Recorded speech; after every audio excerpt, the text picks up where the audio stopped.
रांझा के सभी भाई मिलकर जमीन की माप जोख करने वाले काजी के पास गए और उसे रिश्वत देकर अच्छी जमीनों को आपस में बांट लिया। बंजर और बेकार जमीन रांझे के हिस्से में आई। यह सब देखकर रांझा के दुश्मनों की खुशी का तो ठिकाना नहीं था।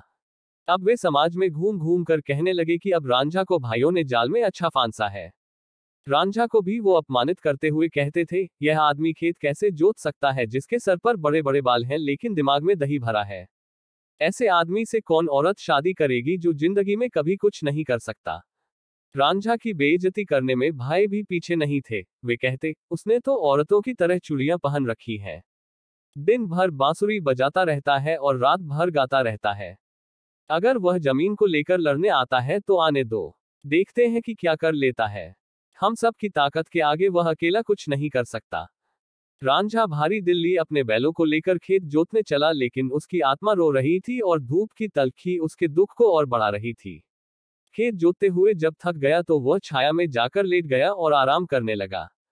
उसकी भौजाई साहिबा उसके लिए खाना लेकर आए और वह अपना दर्द उससे कहने लगा, भौजी, मुझे खेत जोतना अच्छा नहीं लग रहा।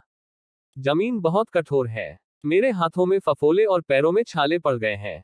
पिताजी जिंदा थे तो कितने अच्छे दिन थे, जाने वे कहाँ चले गए और ये बुरे दिन मुझे देखने पड़ रहे हैं। साहिबा ताना मारते हुए बोली, वैसे तुम तो बस अपने पिता के ही दुलारे थे। माँ के लिए तुम शर्मसार करने वाले बेटे थे।